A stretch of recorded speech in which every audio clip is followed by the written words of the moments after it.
거기에서 무형유산은 포인트가 이거죠. 세대와 세대를 거쳐 전승되는.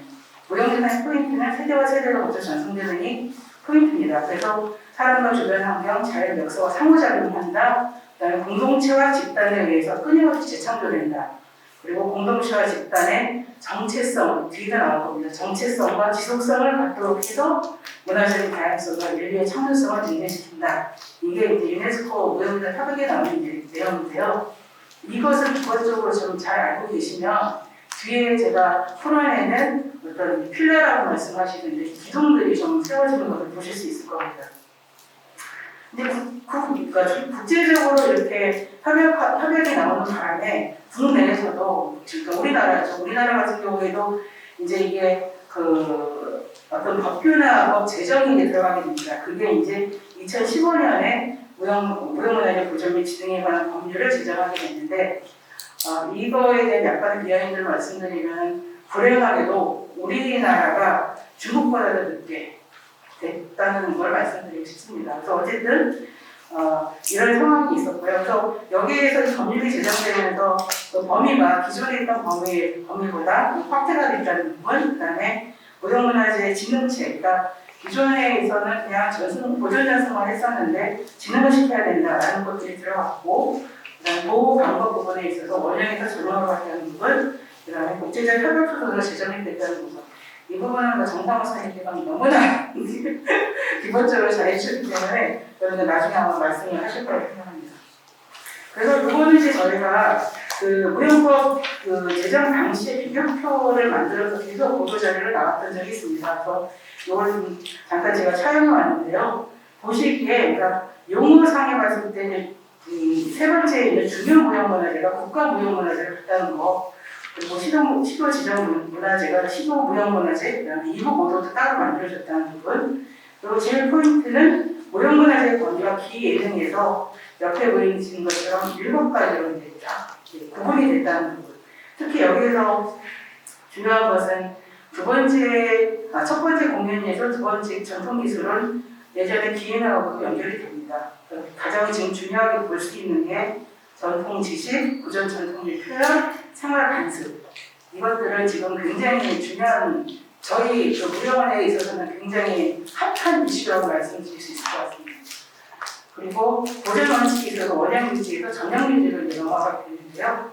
전형 유지 같은 경우는 전형도 법에서 나와 있는 내용대로 말씀을 드리면 해당 무형문화재 가치를 구성하는 공직적 특징이라고 되어 있습니다. 근데 사실 전형인데 저희도 전형이 잘 뭔지 모르겠어요. 왜 그러냐면 현장에서도 전형이라고 얘기하고 원형을 자꾸 얘기해요. 저희는 지금 원형이라는 얘기 자체를 안 쓰는데 현장에서는 계속 원형이라고 얘기를 하시거든요. 그래서 우리 지금 강희석 교수님 와 계시는데 무형문화재과에서 전형이 과연 무엇인지에 대해서 특히 전통 예술적인 부분에서 지금 학술 용역을 진행을 하고 계십니다.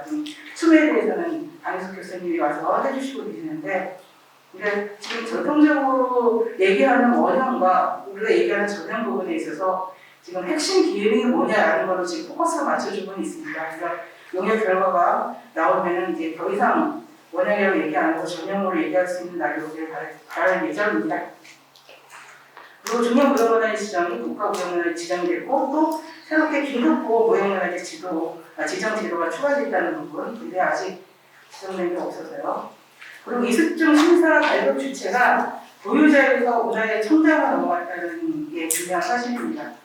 기존의 이습중은 계속 문화재 발급 시절에서 해도 국가에서 운영을 하다가 99년도에 제도 개선이 이루어졌습니다. 그래가지고 몽창다 보유자가 보유 단체로 넘어갔다가 2015년 법이 신법이 만들어지면서 다시 문화재청으로 이제 회수가 됐습니다. 그래서 지금 현재 국립무형유산은 전승지원과의 이수심사계에서 진행을 하고 있습니다. 전수교육 부분이 또 하나의 중요한 포인트인데요. 예전에는 구전 신출 시기에 교재식 전수교육이 이루어졌다면 지금은 그거 플러스 전수교육 학교를 통해서 전수교육도 추가되고 있습니다. 그래서 전수교육 학교를 선정하고 재정을 지원하고 있는데 현재 전수교육 대학이 있습니다. 지금 한국 전통문화대가 있고요. 그 다음에 충북대가 있고, 그 다음에 안동대가 있습니다. 이들은 뭘 하냐면은 충북대 같은 경우에는 한지, 안동대 같은 경우에는 삼대짜리, 그리고 전통대는 소목장, 단청장 여러 가지를 하고 있습니다. 그래서 이거는 지금 무형문화에서 하다가 무형문화재과로 넘어간 사업이긴 한데 지금 무형문화재과에서 지금 확대를 하려고 생각을 많이 하고 있으니까 혹시 관심 있으시면 대학에서 일단 공모를 하면 검토를 해서 선정이 될 예정입니다.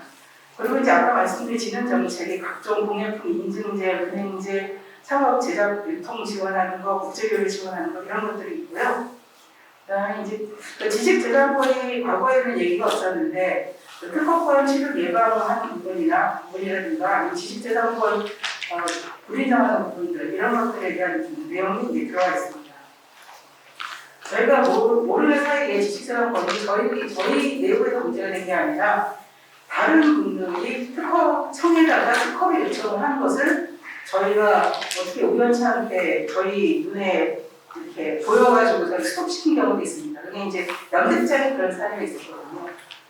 그런 걸 모르면 이게 그냥 다 특허가 나는 바람에 그 부분을 갖다가 특허청하고 얘기해서 정리한 적도 있습니다. 저승자의 권리 같은 경우에는 이제 명칭을 사칭을 못하게 하는 부분 그런 것들이 있고, 저희가 그 지능 사업을 지원하기 위해서 재단 내에 지능센터를 신설하기도 하였습니다.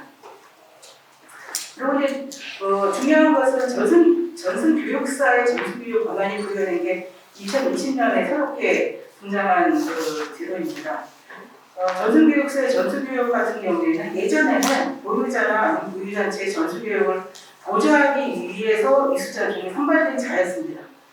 보조거든요. 직접적인 실시가 아니라 보조였는데 이분들이 이제 전수교육을 실시하는 사람으로 이제 탈바꿈을 하게 된 거죠. 그리고 이 사례를 제가 경남무형문화재 조례에서 보니까 21년도에 전수교육사에 대한 인정과 그리고 교육실시 경비 지원이 법제화되어 있더라고요. 네. 그리고 지금 제가 이제 좀 더 말씀드리고 싶었던 부분이 뭐냐면 2020년도 7월 19일에 시행될 예정인데 전승공동체 지원에 대한 그 근거를 마련한 법이 7월 19일에 시행됩니다. 유네스코 협약에서는 전승주체에 대한 적용을 개인, 집단, 공동체 모두를 보고 있는데 법 테두리 내에서 보유자, 보유단체 외에 전승공동체에 대한 지원에 대한 규정이 이번에 새롭게 만들어지게 되는 것입니다. 전승공동체는 보유자나 보유단체를 인정하기 어려운 경우에 무형문화재를 지역적 또는 역사적으로 공유하며 일정한 유대감의 정체성을 가지고 자발적으로 무형문화재를 실현함으로써 전승하고 있는 공동체. 너무 어려워요. 네, 그런데 어쨌든 중요한 거는 우리 지역 내가 됐든 아니면 전국적으로 됐든 무형문화재인데 지역적 또는 역사적인 공유가 있고 이들이 유대감과 정체성을 가지고 자발적으로 뭔가를 실현하고 향유하려고 한다. 그럼 전승공동체가 되는 겁니다. 네, 그렇게만 인식을 하시면 될 것 같습니다. 그 다음에 이제 제가 그러면은 지금 이러한 패러다임이 변하고 있는 시대 환경은 어떤가? 뒤에서 다른 발제자들께서도 지금 계속 말씀하시는 부분이 있는데 정책 환경하고 경제 환경, 그다음에 사회문화 환경, 기술 환경이 변하고 있다라는 부분을 말씀드리고 싶습니다. 그래서 지금 정책 환경 부분에서 보면은 윤석열 정부가 출범을 했고 그리고 거기에 따라서 저희가 이제 110대 국정과제에 들어가 있습니다. 거기에 있는 워딩 자체가 이겁니다. 그러니까 지역문화 균형 발전, 전통문화 이상 보전 전승 강화인데 대시를 딱 대가지고 단절 위기에 처한 무형유산의 안전적 전승 기반을 마련한다.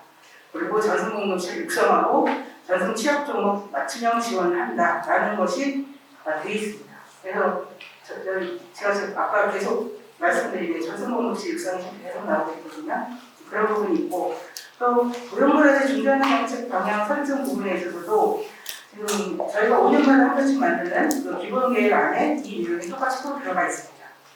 그리고 경제 방향 변화라든가 이거는 제가 따로 말씀을 안 드리다가 뒤에서 계속 나올 거기 때문에 그리고 사회문화적 환경이 바뀐다는 거, 뭐 저출산 고령화, 그다음에 인구 절벽, 뭐 이런 내용들, 그리고 국민여가 활동이 강해서 사람들이 많이 참여하고 있다는 부분, 그다음에 포스트 코로나 이후에 트렌드가 변했다, 공동체의 약화되어 간다, 이런 것들은 너무나 많이 지금 되어지고 있고요. 그다음에 기술 환경 부분에 있어서도 보면은 저희가 문화청에서도 이 비대면 콘텐츠 기술이 전체적으로 계속 들어오고 있습니다. 그래서 AR, VR, XR 저희 무형원에는 지금 볼륨 혜택도 지금 할 예정이거든요. 그러면 인공지능이라고 해가지고 저희 무형원의 전시 파트에 보면 AI가 들어가 있습니다. 줄타기가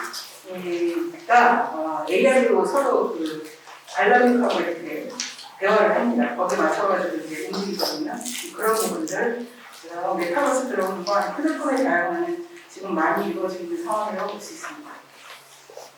근데 무엇보다도 지금 이쪽 경남 지역에서의 시장환경 변화는 국립기관이 들어오는 거죠. 경남 지역에 있는 국립기관이 설립될 거라고 지금 얘기가 되어지고 있고, 이제 뭐 빠르면 25년이라고 얘기를 하는데 잘 돼야 될 것 같습니다. 그래서 제가 알기로는 밀양시에서 굉장히 열심히 노력을 하고 있고 저희도 잘 맞춰서 하고 있다고 알고 있습니다. 네. 그러면 무용성 관점에서 지금 현재 경남의 상황이 어떤가라는 부분에 대해서 좀 말씀을 드리겠습니다. 지금 경남 쪽에 있어서의 무형문화재 상황을 파악하기 위해서 일단 국가무형문화재 현황을 좀 말씀드리고자 합니다. 물론 이제 세부 정보 포함해서 이제 말씀드리는데 경남 쪽만 뽑아와서 얘기했습니다. 종목수는 지금 15종목에 이제 지정되어 있고요. 확장성을 보면 한 20종까지 될 것 같습니다. 그리고 보유자 수를 보면은 상위 하나, 둘, 셋, 넷, 4위죠. 예. 그리고 전승자 수도 상위 3위에 해당됩니다. 전수교육관도 상위 2위입니다. 이거를 잘 보셔야 됩니다. 뒤에 제가 왜 밀양이 여기 오게 되는가가 이게 나오거든요. 그래서 보면은 국가무형문화재 현황의 경남 지역을 보면은 지금 15번까지가 이제 실질적으로 종목이 다 경남에 있는 경우, 그리고 16부터 20까지는 지금 다른 곳에도 목조 확장들 계시지만 여기 경남 지역에 계신 분들까지 합쳐서 20종까지 볼 수 있을 것 같습니다. 이게 이제 말씀을 드리는데요. 지금 국가무형문화재 종목수라든가 전승자 수, 전수교육관 수의 관점에서 광역자치단체를 17개소를 놓고 이제 분석을 했습니다. 이거는 국가무형문화재 분원 설립의 타당성 조사 및 기본계획 수립 능력에서 나온 자료이고요.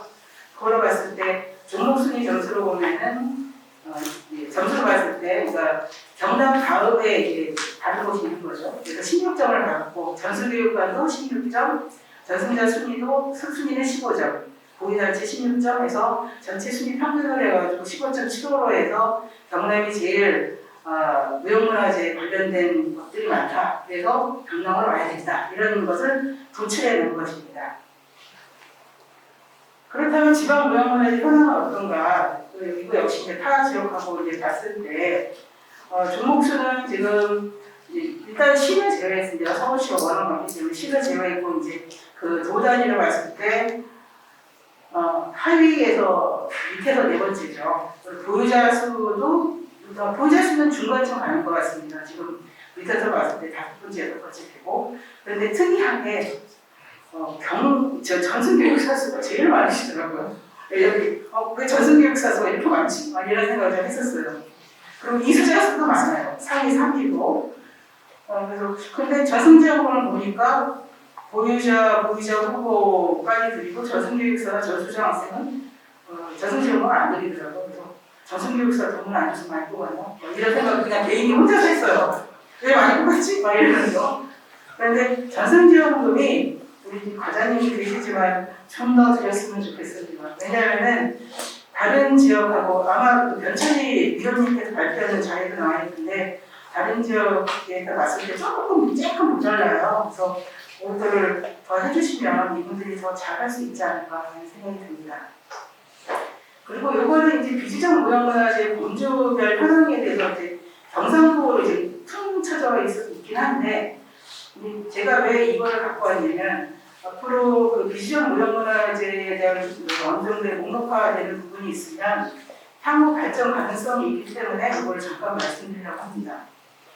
옆에 제가 유네스코 무형유산보호 협약에 보면 이제 5가지 범주를 얘기를 했는데 이제 이것이 저희 국가에서는 지금 파란색으로 되어 있는 7가지로 지금 되어 있거든요.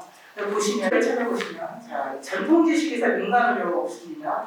그다음에 부전 전통의 표현은 아예 언어가 부전 전통의 표현은 아예 없고요. 그다음에 전통적 생활 관습에서 보면 절기 풍속, 의생활, 주생활, 기타 다 없죠. 사회의식에서는 일생활이 없습니다. 그리고 놀이 축제 기획무예는 기획무예가 아예 없습니다. 이게 이제 좀 임의적인 자료이긴 합니다. 왜냐하면 한국무형유산 종합조사 저희 무형원에서 하는 기초목록 통계 자료 중에서 발췌한 거기 때문에 임의적인 상황이긴 합니다만 전국 단위로 지금 총 한 3,000건, 2,971건 중에서 경상도 지역을 471건 정도 되는 걸로 파악을 하고 있습니다. 그래서 아까 말씀드린 것처럼 해당 목록이 없는 범주가 지금 존재하고 있다라는 것이고 이게 지금 경상도 지역 471건이기 때문에 경북을 빼면 경남이 어느 정도 되는지 가늠은 잘 안 됩니다. 근데 특히 지금 특이한 거는 민간신앙의 126과 지식, 전통 지식의 농경원의 지식의 배고가 있는 것은 저희 무형원에서 목록적으로 현장조사를 지금 진행했거나 진행하고 있는 거라서 더 많이 걸린 겁니다. 저희가 아직 다 아니기 때문에 나머지들은 그래서 하게 되면 더 늘어날 수 있겠지만 어쨌든 없는 게 중요하다, 없는 부분이 있다라는 말씀을 드리고자 합니다. 그 다음에 이제 두 번째로 중요한 거는 경남 쪽에서 그 법적인 어떤 기반을 빨리 확보해야 되지 않을까라는 생각이 들어서 이것을 정리해봤습니다. 무형법이 아까 말씀드린 것처럼 15년 3월 27일 날 법률이 제정이 됐고 현재까지 이수자 지원 근거, 그다음에 조변한 명예보유자 인정 근거, 그다음에 조교에서 교육사를 명칭 변경한 거, 전수교육 권한 부여된 거, 저승공동체 개념 도입된 거가 17년에서 22년까지 이제 계속적으로 이루어졌습니다. 그러면 경남 무형문화 조례는 어떤가 봤더니 2015년에 그때까지도 이제 법이 만들어질 때죠. 이때까지도 무형문화재가 문화재 보호 조례에 포함이 돼 있었고요. 그 이후 22년 현재까지 봤을 때 5년인가요? 4년인가요? 이따가 또 한 5년 됐죠. 5년 지나서 이제 그 조례가 제정이 됐습니다. 그리고 일부 개정을 그 이후에 이제 4월달에 한 다음에 7월달에 일부 개정을 통해 가지고 뭐 긴급보호무형문화재 지정하고 명예보유자 인정하고 전승교육사 인정하고 정비조사들이 들어왔습니다. 근데 제가 옆에 조그맣게 써놨는데요. 전라북도는 조례 개정을 2016년도 3월에 했습니다. 전라북도가 굉장히 빠릅니다. 우리 전북에 대해서는 정상부 교수님이 굉장히 그쪽에서 많이 조사를 하셨기 때문에 저보다 더 많이 하실 텐데 전라북도가 이 부분에 있어서만큼은 진짜 굉장히 빠르다는 걸 타 지역에 비해서 빠르다는 걸 알 수 있습니다. 그래서 경남 쪽에서도 조례를 좀 신속하게 정비를 해가지고 결승공동체 개념을 도입을 하시면 어떨까라는 생각이 듭니다.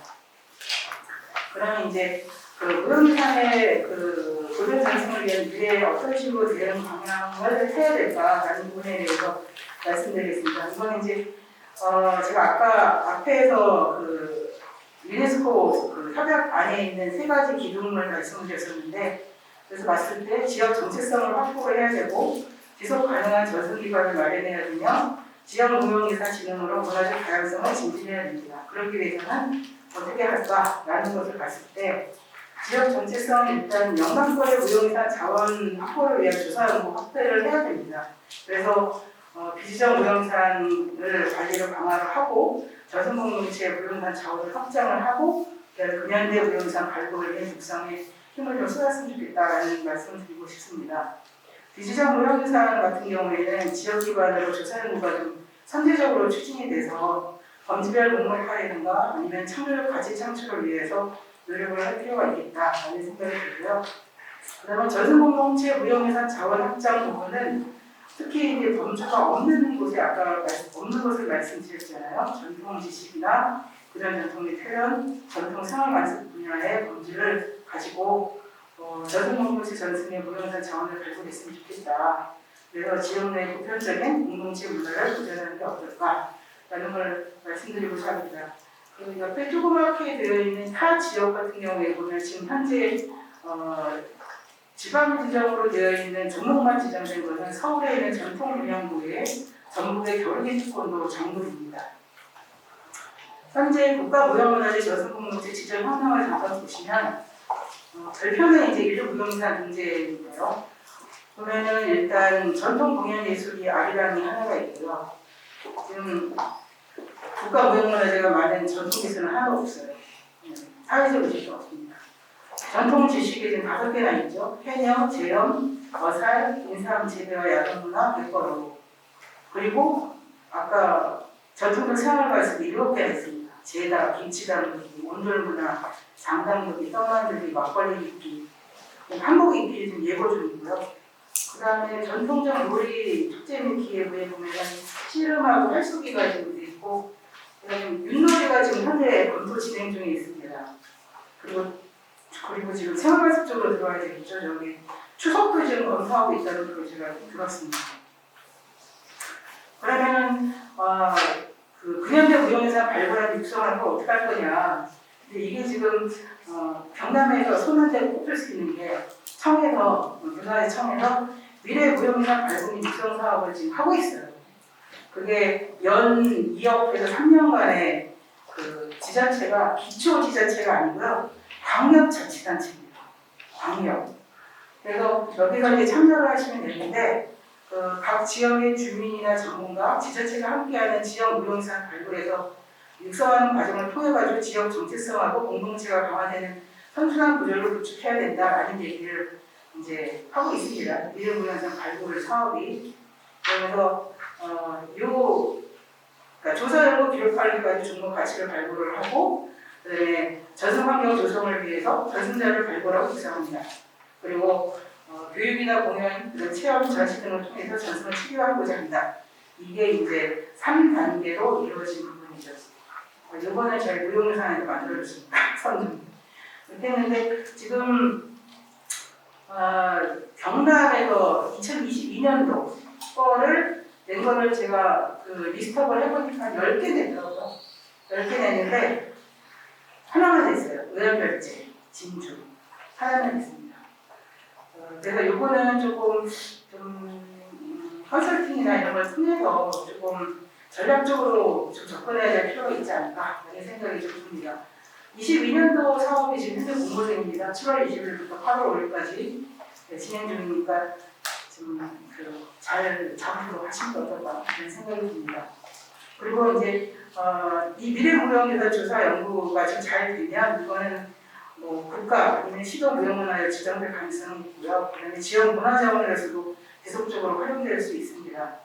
그리고 이게 이제 정상욱 교수님 얘기도 나올 텐데 공동문화재 도입 등 법적 보호 기반을 마련하라고 지금 하고 있기 때문에 어느 면으로 하더라도 좀 잘 되지 않을까 생각됩니다.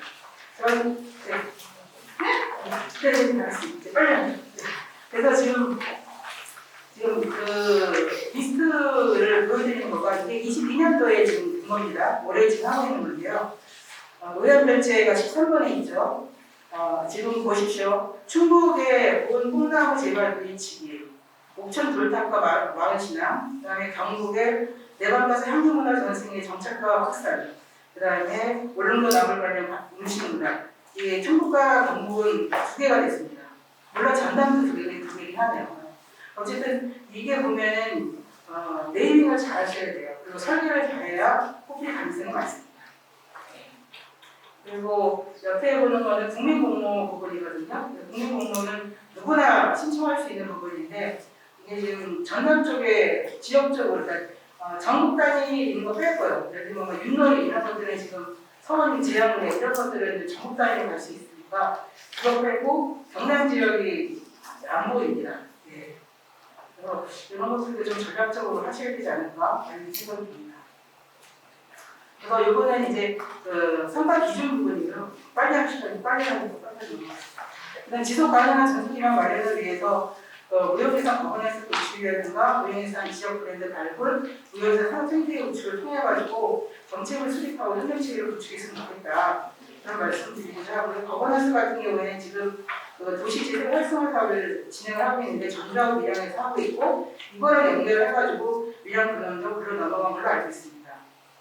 그다음에 저승공동체 관련해가지고 그 지역 기반에 브랜드가 좀 있어야 된다. 그래서 지금 창원이 시름의 성기도시다 해가지고 지금 캐치플레이 내놓고서 막 지금 하고 있더라고요. 잘하는 것 같아요. 근데 지금 보면은 광주나 김치박물관은 광주는 지금 김치를 좀 가져가고 있고요. 밀양 같은 경우에는 그 행정 조직에 아리랑과가 있어요. 예, 그리고 제주도는 한양문화유산과가 있어요. 그러니까 아예 해결을 지금 몰빵을 하고 있더라고요. 물론 이 가야문화유산과도 그렇지만 그런 식으로 하고 있다는 거. 예, 그리고 산업생태계 구축하는 부분은 지금 지역마다 전수교육관이나 전통문화 개선 사업을 갖다가 지금 하고 있는데 이게 왜 그러냐면 취약 등록의 재료 수급을 위해서 진행하는 부분이 있어서 여기도 많이 좀 적극적으로 참여하는 게 어떨까. 그리고 청에서 예비 사회적 기업을 육성하고 있거든요. 여기도 좀 지역에서 많이 참여하는 게 어떨까 싶습니다. 지금 경남 같은 경우에는 3개 정도가 들어가 있습니다. 그리고 지역무형유산진흥으로 문화 다양성 증진을 하기 위해서 지역 공동체에 참여하고 인식을 제고해서 활성화시킬 수 있겠다는 부분으로 인간 참여 무형유산 보호사업과 그다음에 지역 무형유산 비율과 확대를 해야 된다라는 말씀을 드리면서 이제 축제 같은 경우에 당연히 무형유산 쪽이 많이 들어갔으면 좋겠다는 부분이고 그다음에 지역 무형유산 교육을 통한 형의 같은 경우에는 이제 학교 교육과 연계돼서 진행하는 부분, 그다음에 성인 평생 교육, 대학 교육 연계 부분 이런 것들에 대해서 말씀드릴 수 있을 것 같습니다. 그리고 그래서 이제 제가 이걸 전체적으로 좀 추진 체계라고 해서 정선미 교수님이 이 책을 아는데요 이렇게 지적을 해주셨는데 저는 이제 그러니까 도식화했다고 말씀드리면 될 것 같습니다. 지금 지역에 있는 경남의 무형유산은 특히 이제 저승공동체의 특성이 이렇게 흘러가고 있다. 흐른 거라고 볼 수가 있는데요. 무형유산의 개념이 이제 새롭게 됐고, 정의가 거칠어졌으며 이것이 이제 지정으로 돼서 지정범죄가 확대되고, 그래서 지역 공동체에서 자기 인식과 적절성을 확립하고 일상성 무형유산이 지역민의 참여와 가치인식을 통해서 발굴이 되고 그것들이 소멸위기의 무형유산 자원을 확보되면 사회의 무형을 할 것이다. 이런 식으로 이제 흐름상을 좀 만들어 본 거고요. 이게 이제 지역 무형유산 모델 전승을 하기 위해서는 정책적인 방향 부분에서 아까 제가 3가지의 기준, 지역 정체성, 지속 가능성, 문화적 다양성을 전승 공동체에 대한 조사 연구, 그다음에 모델 전승을 위한 정책 협력, 그다음에 참여와 인식도 제고를 통한 활성화를 좀 이루어야 된다라고 생각하고 그 근저에는 지역민과 지역 공동체, 지역 단체가 들어와야 된다라는 말씀을 드리고 마지막으로 이런 걸 하기 위해서는 무엇보다 자원이 확보가 돼야 된다. 그래서 국비와 지원비 확보를 위해서 많이 노력해야 되지 않을까라고 생각합니다. 이거 별거 아닌 거 말씀을 드려서 죄송하고요. 네, 이따가 뭐 궁금하신 부분 있으면 질문해 주시면 성실히 답변을 드리겠습니다. 그리고 무엇보다 이제 제가 여기 경남연구원에 왔으니까 여기 경남연구원에서 노하우 연결을 해서 좀 잘 해서 이 포지션을 잡아나가는 게 어떨까라는 첨언을 드리는데 충북의 문화재연구원이 있습니다. 거기에서 충북은 딱 2개에서 2개 다 됐습니다. 그리고 예산을 제일 많이 받아왔어요. 거기에는 충북문화재연구원이 아주 큰 역할을 했습니다. 그래서 그런 것들이 있으니까 연구원의 포지션 만드는 부분을 좀 고려를 해보시고 국가 예산과 물론 이제 밀구유상 같은 경우에는 지방도 이제 같이 편중이 되는 부분이 있긴 하지만 그러니까 지역을 국비와 확보를 하셔가지고 어차피 지역에 있는 무형유산을 좀 이렇게 발굴하고 활성화하는 게 도움이 되시면 어떨까. 어차피 국가에서도 그렇게 하기 위해서 예산을 서로 이제 지원하고 발굴하고 그런 거거든요. 그런 것들을 하면 어떨까 하는 생각이 듭니다. 비하인드 같은 것도 있으니까 이따가 좀 네, 감사합니다. 손미선 과장님 발표 잘 들었습니다. 다음 질문은 인하대학교 정선호 교수님의 최근 국가무형 문화유산 정책 방향에 대한 발표가 있겠습니다. 박수로 맞이해 주십시오.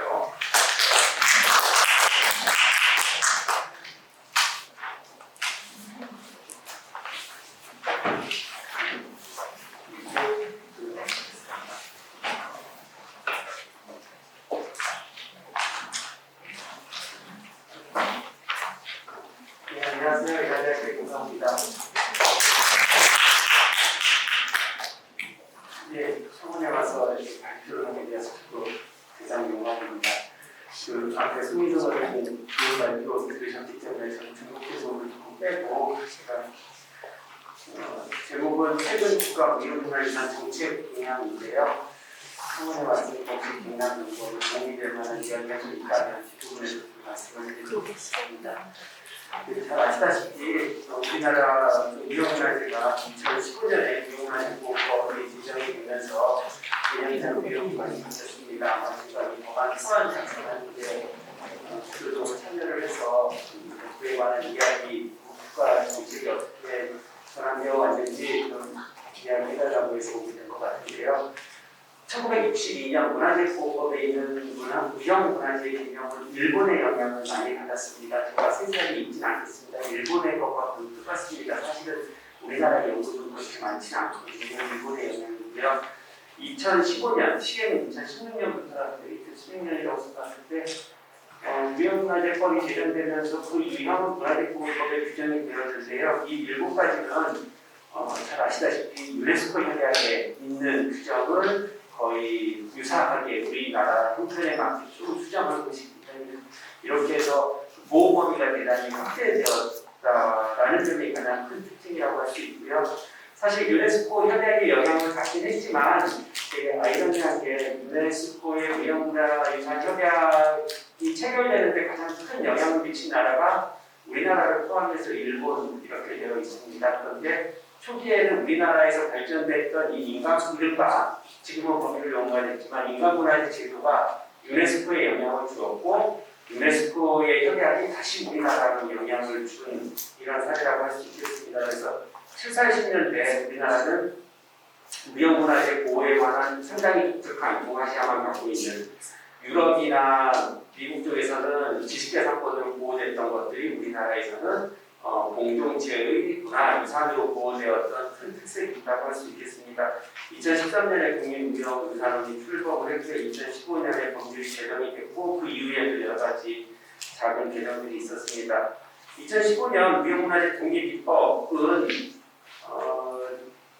특히 유네스코 협약 체결뿐만 아니라요. 아시아를 포함한 유럽, 아프리카에서 무형문화재를 둘러싼 아주 국가적인 경쟁이 치열해지다 보니까 우리나라 과거법제 문화재보호법만 가지고서는 적절하게 대응할 수 없어서 무형문화재가 독립입법이 되었습니다. 이때 과거의 문화재보호법의 여러 가지 한계를 극복하는 여러 가지 지원 정책이 마련되기도 했고요. 무형문화재보호법이 확대가 되고 또 무형문화재 보호원칙이 원형에서 전형으로 전환되기도 했습니다. 저는 개인적으로 전형이라는 용어를 법률에 넣는 것도 반대를 했었는데 여러 가지 타협을 하다 보니까 그 다음에 학계에서는 또 전형이라는 용어를 주장하는 분들이 있어서 들어가게 되었습니다. 이 법률이 제정되고 나서 전승달력 있기 있는 무형문화재가 활성화되기도 하고 또 현대적인 교육 지원이나 아니면 지능 정책이 다수 활성화되었다고 할 수 있겠습니다. 무형문화재보호법의 주요 내용은 이제는 많이 널리 알려져 있어서 제가 세세하게 말씀드릴 필요는 없을 것 같습니다만 유형 문화재와 분리되어서 발전하기 시작했다는 점, 그래서 기본 계획을 별도로 세우게 되고요. 그리고 위원회도 독립을 했다는 것은 그 다양한 전문성을 가진 분들이 더 많이 위원회에 참여하게 되고 또 더 많은 무형문화재 유형들이 지정될 수 있는 계기가 됐다고 할 수 있겠습니다. 그리고 새로운 보호 방법들이 도입이 되면서 전승 체계가 각 대학 아니면 학교 여러 가지 지역에서 발전할 수 있는 계기가 되었다고 할 수 있겠습니다.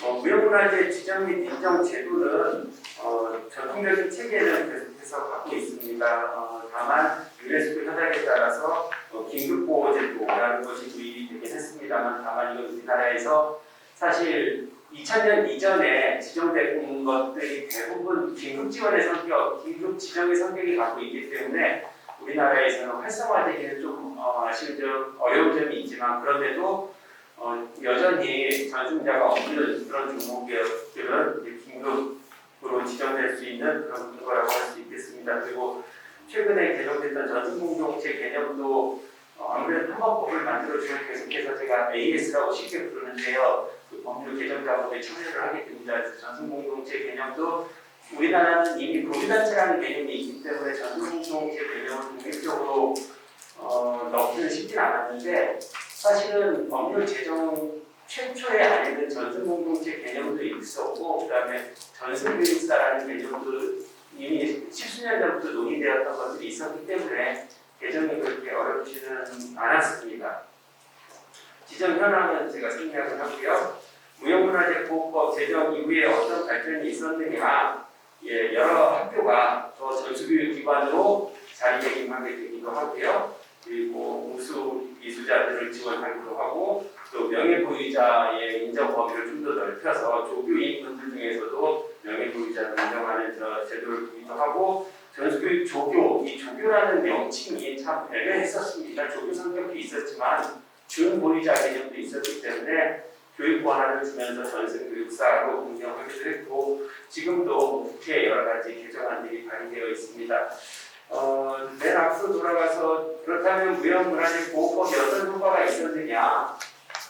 산업화 도시화에도 불구하고 우리 민족 공동체 전통적 옛 생활 방식을 보호했다는 점에서 큰 효과가 있었고요. 그리고 인적인 전승 체계를 우리가 제도화시킴으로써 무형문화재 보유자 그리고 조교, 전승교육사들을 지원을 하고 또 전통 문화가 우리 국가 브랜드화할 수 있는 자리매김할 수 있는 데 어떤 법적인 근거가 되었다고 할 수 있겠습니다. 특히 세계가 경쟁적으로 유네스코 무형문화유산 종목에 진입하기 위해서 노력을 했는데 우리나라도 지금 20여 개 이상 지정을 함으로써 또 이러한 문화가 큰 국가 발전의 자산이 될 수 있었다고 할 수 있겠습니다. 그런 반면에 여전히 남은 과제들도 있을 것 같습니다.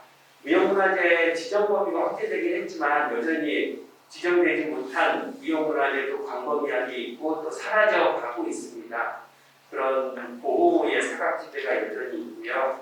그리고 전형유지라는 원칙이 남아있기 때문에 각 지역에 있는 유파들이 인정받지 못하는 그러니까 지정된 것만 보호되고 전형이 각 지역마다 전형이 다 다를 수 있는데 그런 인정이 좀 인정을 제대로 못 받는 그런 아쉬움이 있습니다. 저는 법학을 하다 보니까 헌법재판소에서 표준어 규정에 관한 헌법재판소 판례가 참 마음에 안 들어하는데요. 지역의 사투리라는 것도 대단히 중요한 문화 다양성의 언어인데 그런 문화 다양성을 너무 중앙에서만 전형을 중심으로 판단하는 것도 문제가 있다고 생각을 합니다. 그래서 전승이 단절되는 미국의 상존에 있고 다른 어떤 나라보다도 우리나라처럼 이렇게 재개발이나 아니면 밀어붙이기식의 도시화가 되는 나라가 사실은 흔치 않습니다. 일본 동경만 가봐도 재개발하는 데 한 그 지역 주민들의 동의를 이끌어서 20, 30년이 걸리는데 우리나라는 확실히 그거에 비하면 좀 변화가 빠른 나라라고 할 수 있겠습니다. 그리고 제가 오늘 좀 주로 말씀드리고 싶은 것은 무형문화재는 시간적으로나 도시적으로나 이런 데서 좀 새로운 접근이 필요하다고 생각을 합니다. 그런데 아직 우리나라 무형문화재는 대중화나 일상화 또는 현재 우리 시대와 공존하는 근현대적인 무형문화재 그리고 우리가 꼭 보유자 보유단체 이외에 다른 여러 전승공동체 이런 것에 대한 개념이나 일상화는 좀 부족한 부분이 있어서 앞으로 좀 어떤 인식의 전환이 필요한 부분이라고 제가 조금 더 이따가 말씀을 드리도록 하겠습니다. 현재 그 무형문화유산주 정책 과제 현황은 이걸 먼저 좀 보여드려야 될 것 같습니다. 아까 송관장님도 말씀해 주셨는데 지금 제2기 무형문화재 보존 및 진흥 정책이 수립이 되었습니다. 3대 중점과제, 2단계 핵심 과제, 그리고 그 중에 하나가 밀양의 무형유산은 물론이 설립되는 것이 되겠습니다. 그 외에도 이제 제가 좀 여기서 주목해주고 싶은 것은 여러 가지 23개 핵심 과제도 있지만 일상화를 위해서 좀 노력하려는 그 의지가 보이고요. 그리고 지역 단위의 보호 기반을 마련한다든가 산업화에 대한 관심, 디지털 콘텐츠에 대한 관심이 좀 많이 보이는 것 같아서 좀 반갑기도 하고 몇 가지 말씀드려야 될 것이 있을 것 같습니다. 첫 번째로는 관련해서 무형문화재 자원 발굴 육성에 좀 더 많은 노력을 정부가 기울일 것 같습니다. 신규 종목들을 특히 공동체 중심으로 지정을 하고 있는데 경남에서도 이런 부분에 좀 관심이 있어야 될 것 같고요. 전승자 초반인데 보유자 전승교육사 인정 확대인데 가능하면 좀 저는 지역에서 먼저 이런 부분들을 많이 확대해줬으면 좋겠습니다. 그리고 전수교육사에 대한 예산 지원도 당연히 필요하긴 하지만 교육 권한을 줬기 때문에 조금 더 많은 지원을 하더라도 더 많이 인정을 해주더라도 예산이 조금 부족하더라도 인정 그 자체로 되게 활성화가 될 수 있는 계기가 될 수 있을 것 같습니다. 그리고 중앙에서도 아니면 전주 무형유산원에서 해주지만 지역별로 기초조사는 지속되어야 될 것 같고 특히 이제 미래무형문화유산 바로 말씀드리려고 하는데요. 그리고 전승공동체 이 두 가지는 지금 중앙정부의 예산이 상당히 확보되었기 때문에 특히 시급하게 좀 관심을 기울여셔야 될 것 같습니다.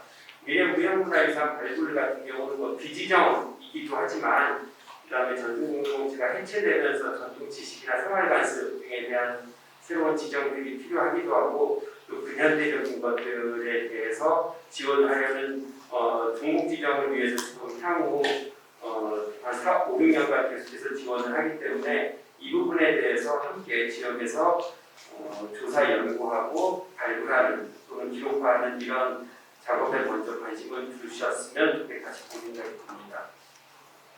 그리고 무형문화재는 그 중앙정부 정책에 맞추어서 일상적으로 향유가 확대되는 것이 좀 지역에서 필요하다고 생각을 합니다. 그래서 무형문화재 예술마을 조성 사업이 있는데 이런 부분에 대해서 좀 경남에서 먼저 선도적으로 좀 이런 마을을 조성할 것이 좀 필요하고요. 꼭 서양 예술에 관해서 예술마을, 창작마을 이런 것이 있어야 되는 것이 아니라 무형문화재에서도 예술마을이나 아니면 전통마을 이런 것들 조성이 좀 필요하다고 생각을 합니다. 제가 무형문화재 같은 경우는 무형이지만 장소성이 되게 중요하다고 좀 강조를 하고 싶습니다. 그리고 전수교육 확충인데요. 아까 경남에서 후보장이 말씀하실 때 그 지원금이 좀 없다라고 해서 저도 살짝 충격을 받았었는데요. 유네스코 같은 경우에서도 제일 중요한 거는 보유자에 대한 지원이 아닙니다. 이수자에 대한 지원이거든요. 그런데 사실 과거에 이수자에 대한 지원이 정말 이수자에 대한 지원으로 갔느냐 하는 그런 아쉬움이 없진 않습니다. 그런데 저희가 학술하고 예술이 상당히 좀 비슷한데요. 학계에서도 학문 후속 세대가 없으면 그 학문이 완전히 무너져야 됩니다. 그래서 요즘도 그 연구 재단에서는요, 대학원생들에 대한 지원이 엄청납니다. 그리고 과거보다 훨씬 교수님들이 그걸 어떻게 할 수 있는 방법이 없거든요. 그래서 저는 이수자들에 대한 지원이 지역 단위에서 또는 중앙정부 차원에서 좀 지원이 많이 필요하고 보유자가 어떤 일정한 지원을 받으려면 반드시 이수자를 데리고 있어야 됩니다. 그게 유네스코의 정신이거든요. 그러니까 보유자에 대해서 지원해 주는 것이 아니라 보유자가 이수자를 데리고 있을 때 보유자도 지원해 줄 수 있고 이수자에 대해서 좀 더 적극적인 지원을 할 수 있는 그런 지원 체계로 좀 바꿔야 된다고 제가 여러 곳에서 말씀도 드리는데 좀 경남 특유의 무형문화유산 지원 모델이 중앙정부보다 지역 단위에서 형성되기 쉽기 때문에 한번 시도를 해봤으면 좋겠습니다. 다음으로 중앙정부에서 이제 맞춤형 무형문화재 지원을 하는데 그 맞춤형이 되게 용어는 팬시하고 필요한 것 같은데 사실은 또 아주 특별한 것 같지는 않은 그런 아쉬움은 있습니다. 그런데 어쨌든 취약 종목 또 좋고요. 그다음에 전승공예품 인증제 이런 것들도 있는데 이건 역시 제가 다음 챕터에서 말씀드릴 지역에서도 어떻게 해줄 것인지 전승공예품 같은 경우는 굳이 이제 사실은 좀 법에는 일찍 넣어놓았는데 그 문화체육관광부 공예문화산업진흥법 때문에 무형문화재법의 전승공예가 좀 사실은 좀 발전이 뒤처졌습니다. 그런데 지방에서는 꼭 무형문화재법에 한정할 것이 아니라 씨름진흥법도 있거든요. 그런 차원에서는 씨름진흥법에 되게 의존할 수도 있고요. 그 다음에 전통 공예산업진흥법이 있기 때문에 거기에 있는 공예산업을 좀 진흥을 하면 지금 그 근거에서 예산을 받으면 전승공예품도 좀 활성화시킬 수 있는 부분이 있기 때문에 지역에서 과연 어떠한 부분이 필요하고 어디에 예산이 있는지를 잘 찾아가는 것이 지역의 연구원의 큰 역할이 아닌가 싶습니다. 그 다음에 무형문화재 아카이브는 이 안에 근원이 들어오면 좀 더 활성화가 될 수 있을 것 같고요.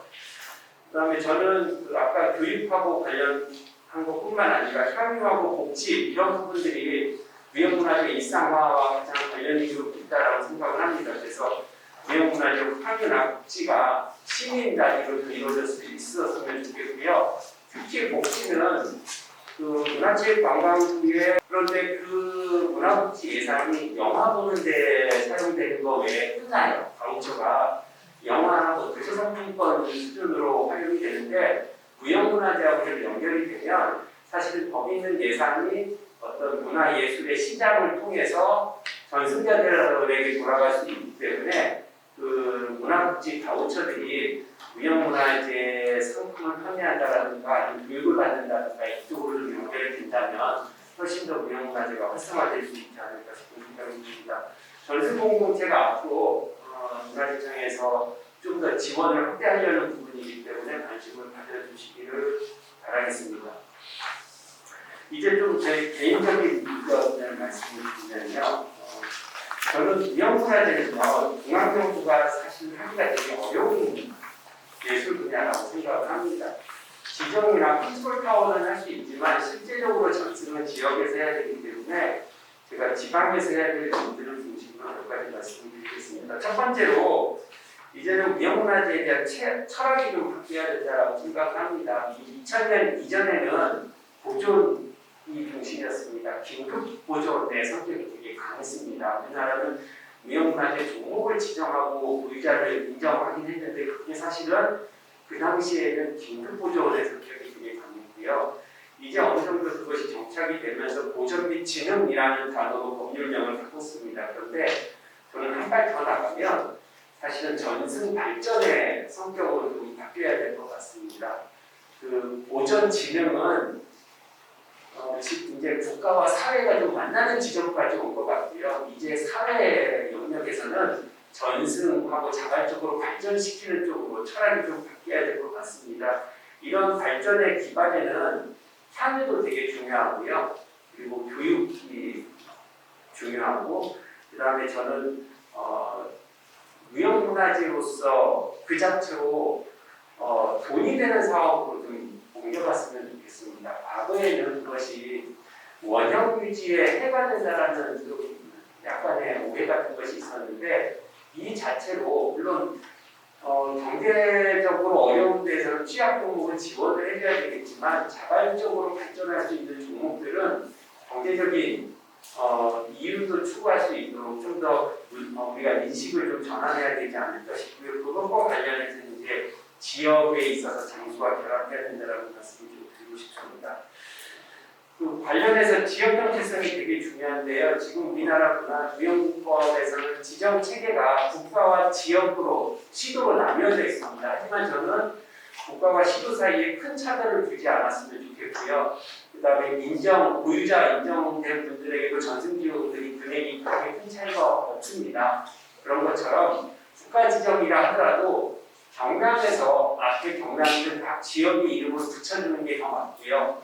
그리고 각 지역마다 국가에서 지정한 것이 다른 지역에 있었는데 우리나라는 우리 지역에서는 다른 유파가 있다. 그때는 우리의 지역의 이름을 붙여서 좀 더 활성화시키는 것이 필요하다고 생각을 합니다. 그래서 지역에서 좀 더 지정을 많이 넓히는 것이 필요하고 그것에 대해서 전승하는 보유자나 단체들을 좀 찾아내는 일들이 좀 필요할 것 같습니다. 그 다음에는 교육과 복지 차원에서 무형문화재를 접근해야 되겠는데요. 아까 말씀드렸던 것처럼 이수자 등의 장학생들에 대한 지원을 좀 확대해야 될 것 같고요.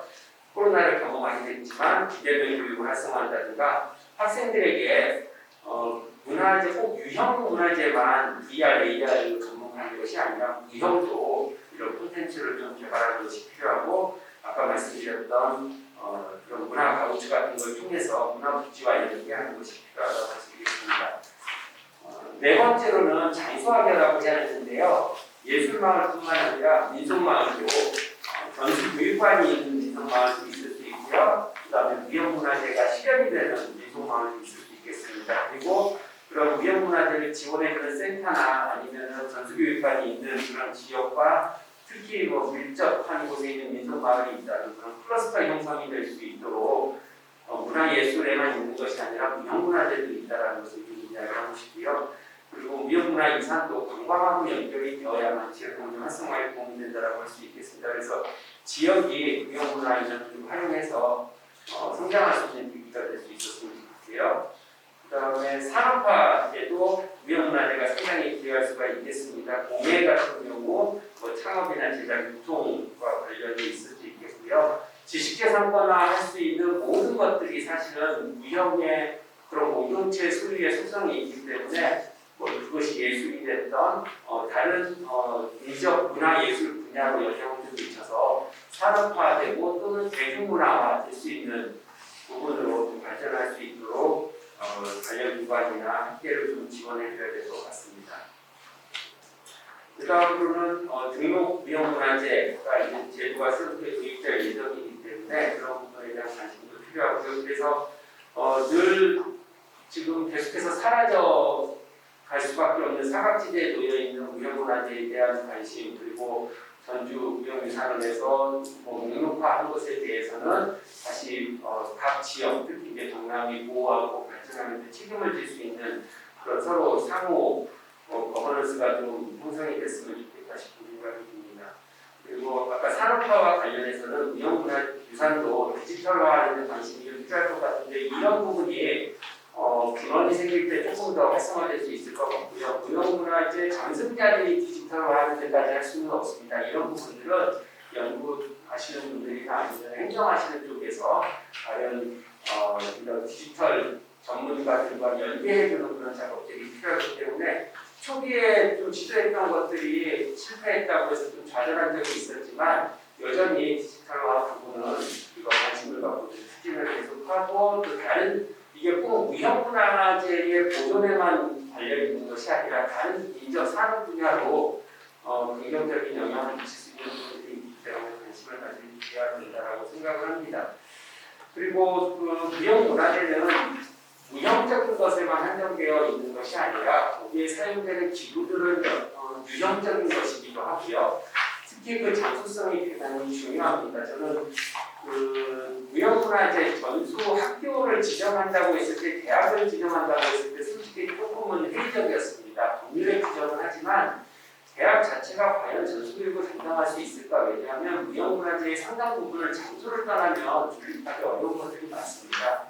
그러면 학교가 그곳에 형성되고 마을이 그곳에 형성되고 공방이 그곳에 형성되어야지 학교로 오는 것은 학교로 올 수는 있는데 그 보유자나 전승 교육사들이 와서 교육은 할 수 있지만 실제적인 훈련은 또 그곳에 가서 현장에 가서 해야 되는 특성이 좀 있다고 할 수 있겠습니다.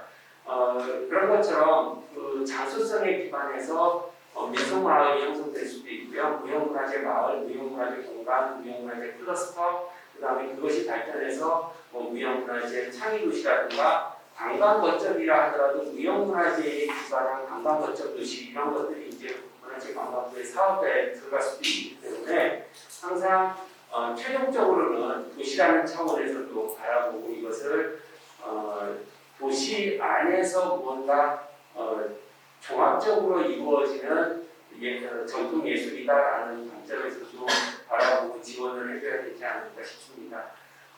무형문화재와 관련해서는 앞에 다른 아니면 뒤에 발표하신 분들께서도 궁금된 부분들이 있지만 저는 앞으로 좀 패러다임이 더 확실히 좀 바뀌었으면 좋겠다라는 차원에서 활용 측면에서도 말씀을 드렸고 지역 발전에 기반이 될 수 있다는 점에서 말씀을 드렸습니다. 감사합니다. 답이 없는 상황이라서 그냥 한번 이렇게 사례를 가지고 와봤어요. 제 전문대로 말씀드리면 판소리인데요. 경남에도 도무형문화재로 판소리가 지정이 되어 있습니다. 저 사진에 저분이 보유자는 아니시고요. 돌아가신 다음에 보유자 지정이 안 된 상태가 10년 정도 흘렀습니다. 10년 정도 흘른 상태고 저는 경남도 홈페이지에 있는 사진을 제가 그냥 그대로 가지고 온 건데 문제는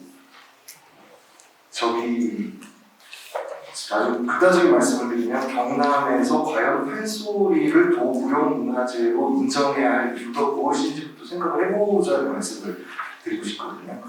그러니까 사실은 판소리에서는 그 성진강 모도 왔다 갔다 해야지만 성진강 묘도 약이라는 고강대를 그렇게 나누시 동편제, 서편제를 나누고 이제 이쪽 지역은 동편제 지역이고요. 진주 건번에서 이선유라는 사람이 소리 선생으로 꽤나 오래 있었습니다.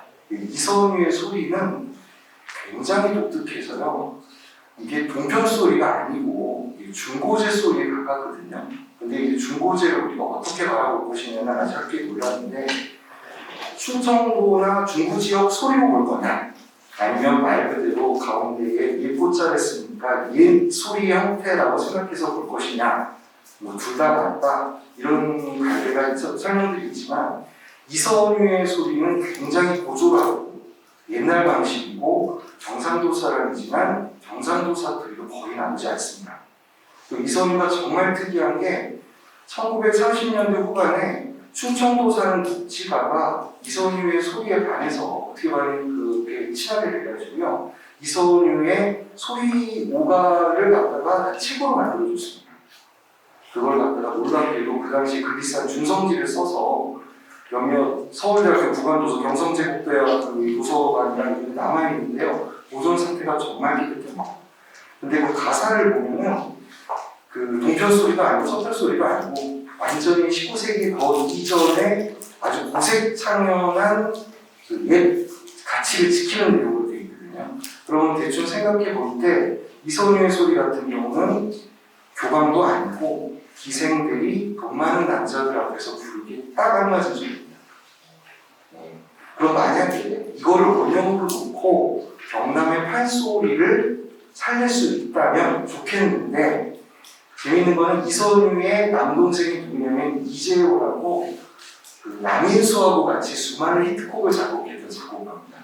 근데 진주에서 남인수가 친일파를 올리면서 이재호도 같이 붙였습니다. 그리고 진주건무 초대 보유자 중에 한 분이 이선유의 여동생입니다. 근데 행정구역의 변경으로 옛날에는 이선유가 이제 진주 사람이 맞죠. 진주국이 클 때는. 지금은 이선유의 옛 고향이 하동에 있기 때문에 하동에서 기르고 있는 거죠. 그리고 이선유 다음으로 진주건번에서 소리 선생을 했던 게 동편제 명창 유성준인데, 유성준은 오래 있지도 않았어요. 그러면 이제 과연 박봉술제 수공가를 경남에서 판소리 이거를 갖다가 무형문화재로 만들 때는 근거를 어디다 둘 거냐. 전형성을 놓고 기준을 한다면 경남에서 판소리 연구가 많아야 되는데, 이 판소리 연구자들이 잘하는 얘기가 있습니다. 호남 출신 광대가 영남에서 인정을 얻고 서울 와서 돈 버는 게 공식이거든요. 송은도 마찬가지입니다. 그렇기 때문에.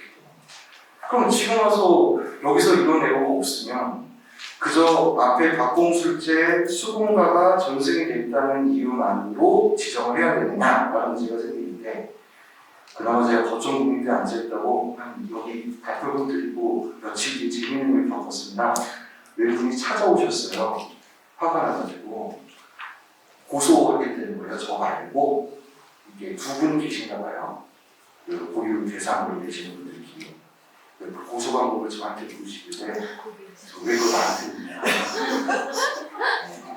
저는 이렇게 나는 둘 다 안 됐으면 좋겠다, 더 세게 말씀을 드리고 돌려보낸 적이 있습니다. 이게 사실은 현장의 가장 큰 문제죠. 그럼 이제 이거를 갖다가 과연 어떤 근거로 나중에 심사를 하셔서 하실지, 죄송한 말씀 저는 안 불러주셨으면 좋겠습니다. 제 소리 잘 모르기 때문에. 그런 사례들이 좀 있었습니다. 그게 지금 다 그 설명이고요. 그다음에 교방 음식입니다. 교방 음식. 다 아시고 계시는 건데, 교방이란 조선 후기가 강희수 선생님 이것들 엄청 고생하셨습니다. 대장님. 조선 후기 지역 반성문에 설치된 기구입니다. 그 당연하게 이제 기생들을 이제 관리하고 그걸 하는 기구인데, 교방은 사라졌거든요. 없어졌죠. 그런데 교방에 있던 분들이 이제 나와서 이제 건보험에 소속돼서 이제 기회를 펼치는 건데, 그러면 이제 여기서 우리가 생각해야 되는 게, 건보는 기생을 불러 이렇게 보내주는 거죠. 교육만 하고. 그런 거 기록들 다 남아있습니다. 다 알고 계시겠는데, 뭐 차표 같은 거 있고 시간표 끊어주고, 그래서 이 기록들이 다 남아있습니다. 그러면 교방식의 연호는 건보에 있는 게 아니죠. 건보는 식당이 없으니까요. 그러면 진주 시내 요리집에 있을 겁니다. 그럼 진주시내 요리집에 있는 교방 음식이라는 거는 관청에서 배운 걸까요? 진주 양가집에서 배운 걸까요? 알 수가 없죠. 예, 알 수가 없습니다. 그럼 도대체 뭘 보고 우리는 교방 음식이라고 부르느냐? 이걸 원형으로 이야기를 하게 되면 어디까지 근거를 찾아볼 수 있을까? 뭐 진주분들은 다 그 말씀하십니다. 진주냉면으로 제일 유명한 집이 하영읍인데 하영읍이 1980년도면 진주 서구시장에 있었고 부산냉면이었는데 2000년대 초반에 진주시가 협업을 해서 정말 만들어진 전통의 대표 사례로 올라섰습니다. 솔직히 저는 맛있기 때문에 문제 없다고 생각합니다. 네. 황포냉면의 본점은 하만이었고 네. 사천에 가면 제건냉면이었고 엄밀하게 말하면 경남냉면인 거죠. 그런 점인데 그 재미있는 기록을 하나 찾았습니다. 1984년에 나온 뿌리 깊은 나무의 한국의 발견.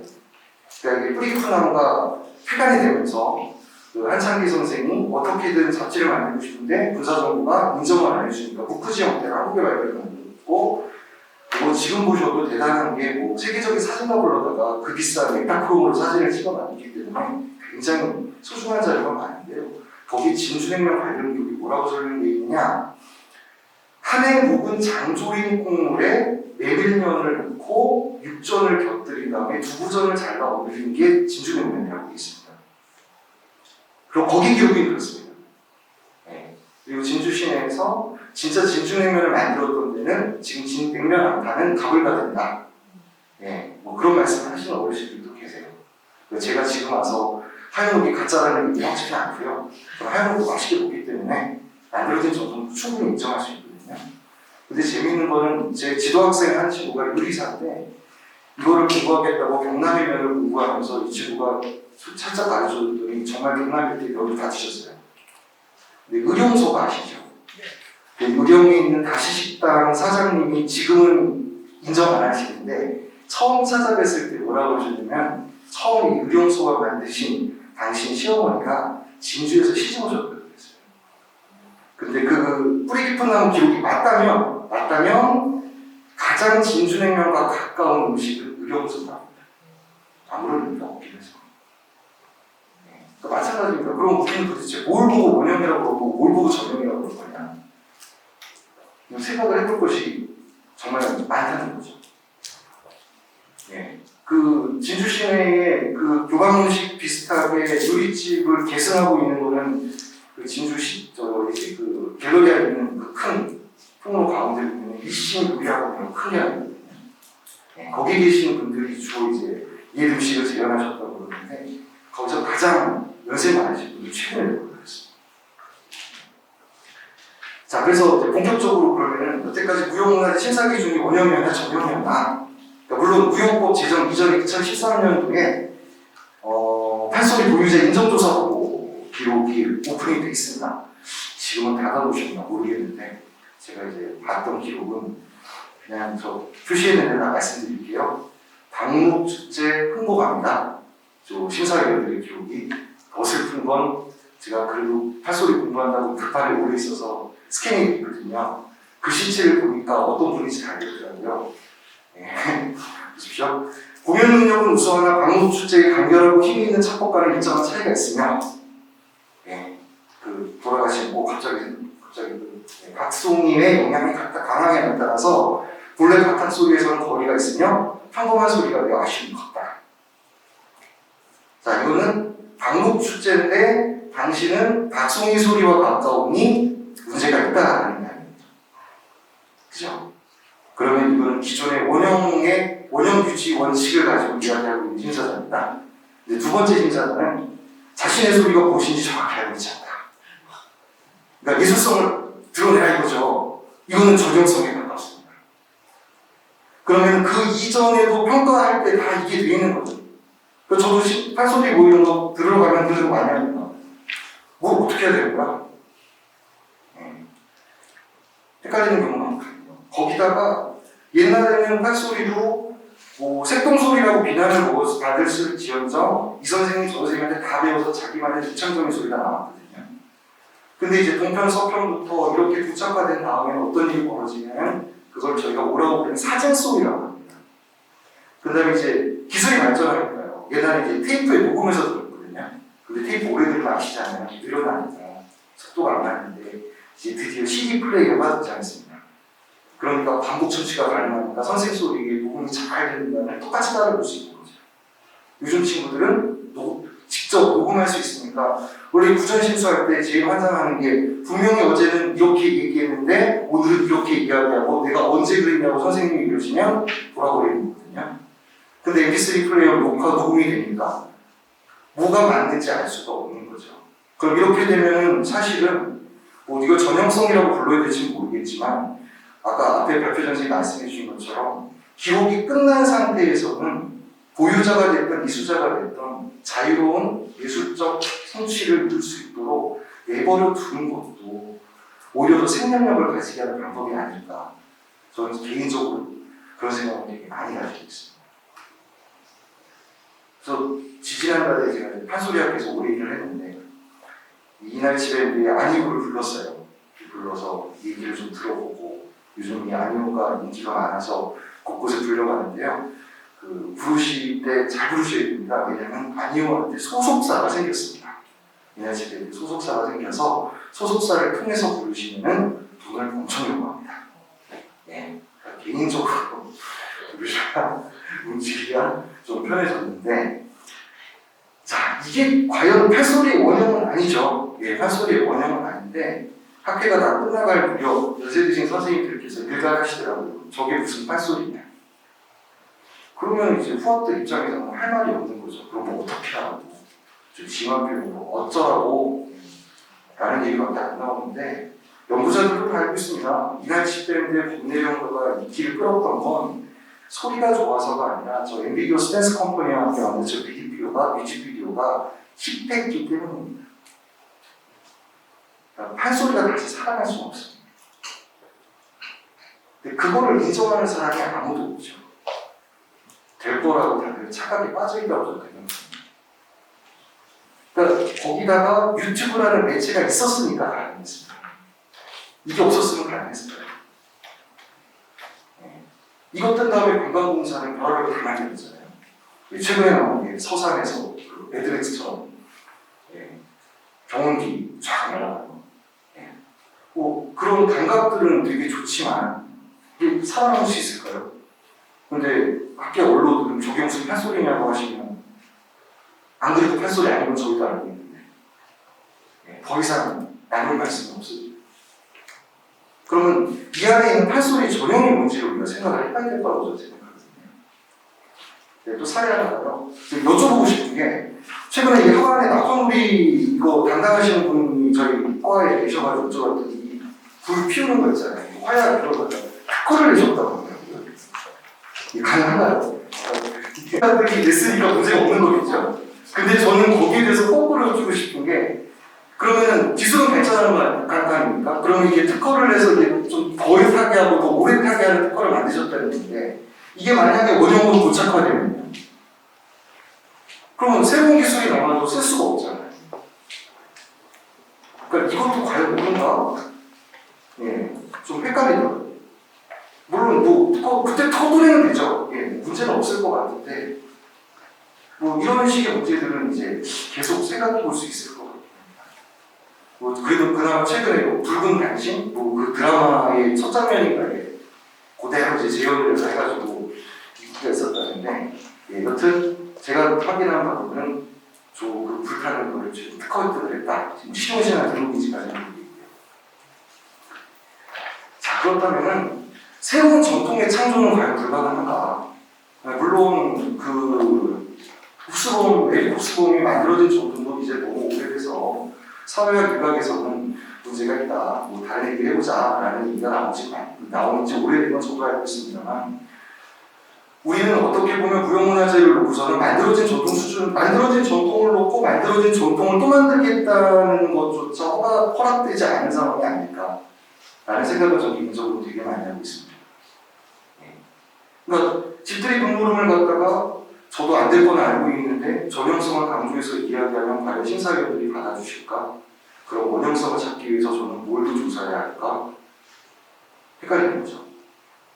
제 생각에는 차라리 그 오늘 말씀 나온 것처럼 남해에 나오는 이런 집들이 분노는 행사가 군 전체에서 많은 국민들이 즐겁게 즐길 수 있는 행사라고 그러면 그 보편성의 원칙만 놓고도 문화재로 등록을 해주시면 안 되나요? 예, 보유자 인정을 안 하면 되죠. 보유자차.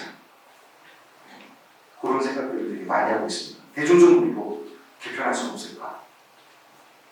또 실제로 뭐 앞에도 말씀하셨지만은 이게 유네스코가 이야기하는 거죠. 전통성과 현대성의 공존, 포괄성, 대표성, 공동체 기반.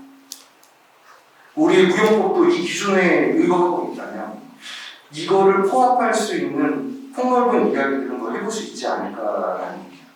그래서 사실은 발표문 드리고 굉장히 많은 일이 있었습니다. 되게 재밌었습니다. 이거 좀 발표문 드리기 전에 오시지. 그래서 며칠 전에는 저기 하만 군원에서 오셨었어요. 연구원. 그 명제시조 기록화사고 때문에.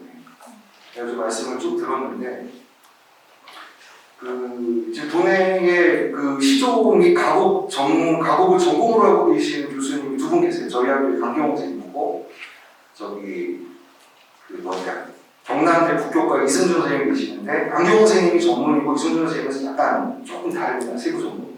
그러니까 강경호 선생님도 정확히는 가곡인데 이 시조창이라는 게 가곡창에서 나왔거든요. 그러니까 저는 옆에서 그거 해보시라고 가사는 똑같은 거거든요. 시조창이랑 가곡창이 서로 다르지 않습니다. 정해진 거 그대로 똑같이 보이고 곡조가 달라집니다. 그래서 겁내시는 거예요. 왜 그러시냐? 그랬더니 알고 있는 거죠. 이거 잘못 썼다가 인간문화재로 이렇게 고소당하면 어떡하냐. 그러니까 아무도 안 쓴다는 거예요. 아무도.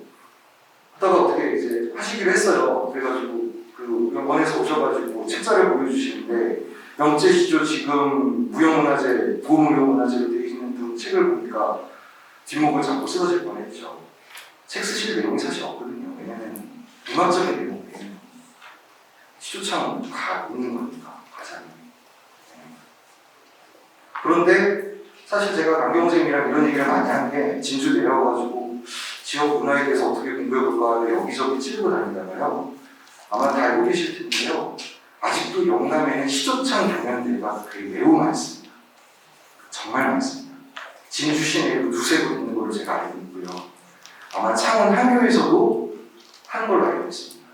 그럼 명제시조를 지금 의령에 계신 그분을 뭐 어떻게 할 수는 없겠지만 이거는 굉장히 아까 앞 선생님이나 그 과장님 말씀해 주신 것처럼 보편성과 전형성을 이야기할 수 있는 게 많거든요. 시조창 경연대회가 아직도 지금 진행되고 있다면 보유자 지정을 어느 정도 완화하거나 아니면 다른 의미로 뭐 영재시조구나 뭐 이렇게 해서 등재를 한다고 그러면 동아원이 엄청나게 지원을 한다면 경남에서 시조창에 대한 새로운 전통문화의 붐을 일으킬 수 있죠. 이건 뭐 특별히 마을 안 만들어도 됩니다. 개천예술제에 제가 알기로는 시조창 분과가 있는데 학생 하나가 그러더라고요. 자기 거기 가서 장르상 받았는데 상 주는 사람하고 지원자가 똑같았대요. 그리고 저기 뭐 일선 학교에 계시는 선생님들 그 말씀 많이 하세요. 인타임 선생님들 그리고 옛날에 뭐 전수학교, 일선 고등학교 지정이 되잖아요. 그럼 이제 당신이 애들 가르치다가 그 선생님이 대회 나오더라고 나가면 2명. 그래서 나이 많은 선생님이 대상, 당신이 금상. 근데 이게 만약에 학생이었으면 이 특기생으로 음대에 갈 수 있는 거죠. 이게 현실이잖아요. 근데 우리는 아무도 현실에 대해서 이야기하지 않습니다. 이게 현실인데.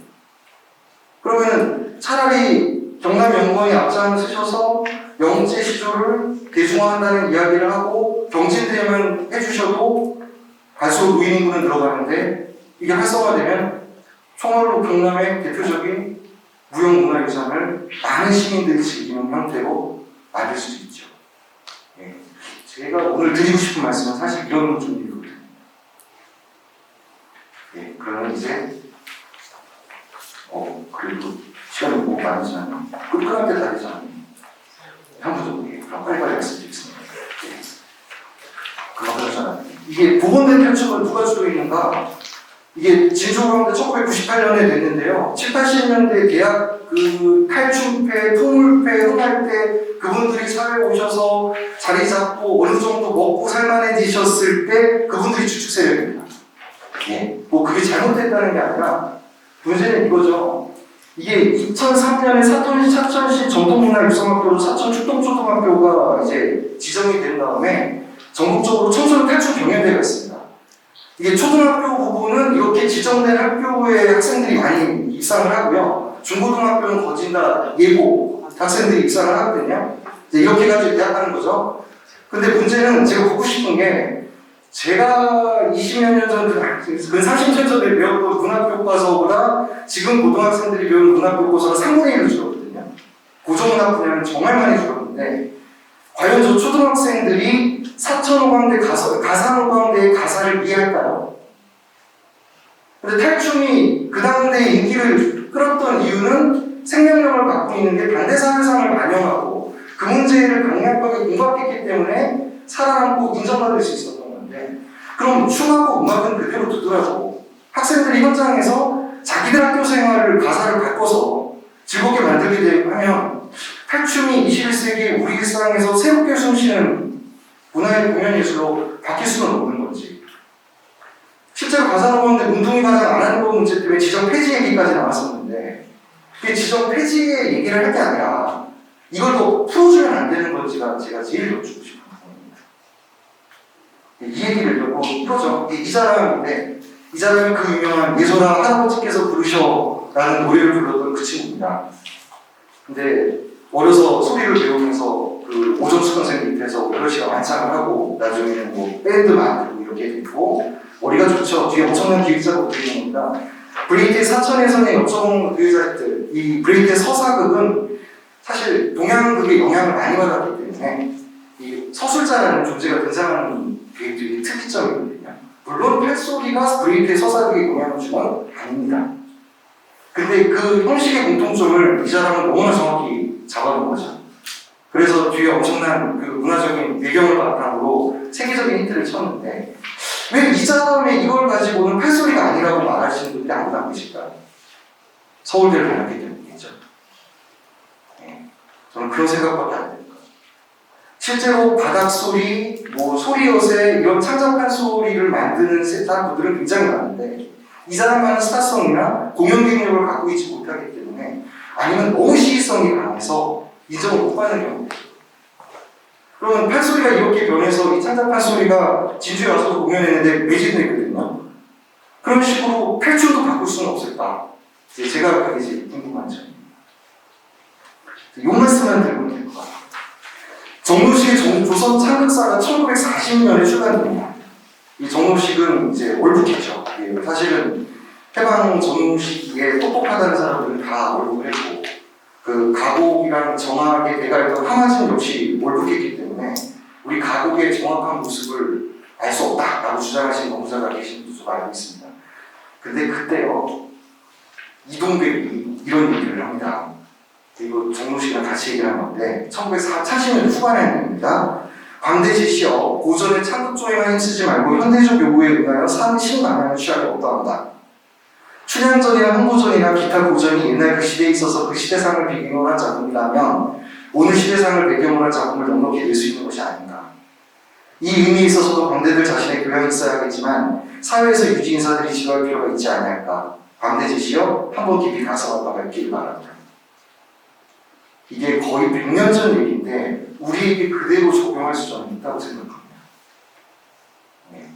그러니까 이거를 바탕으로 차라리 우리 전통문화예술을 원형이 유지될 수 있는 거는 유지된 손들 그대로 두고 보존을 잘하고 그거 좋아하시는 분들은 그거 좋아하시게 두고 그 다음에 뭐 미술자가 됐든 누가 됐든 새로운 창작을 원하는 사람들에게는 좀 자유를 더 많이 주면 그거 자체가 지역 전통문화유산 네트워크 확립에 가장 기본 전제가 될 수 있을 거라고 생각합니다. 네, 여기까지 감사합니다.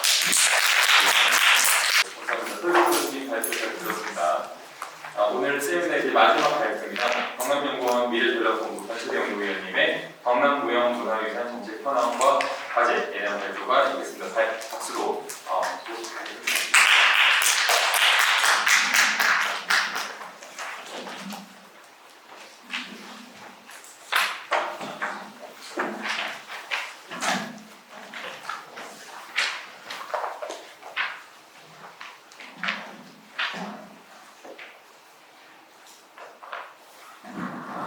네, 안녕하십니까. 반갑습니다. 방금 소개받은 경남연구원의 김철입니다.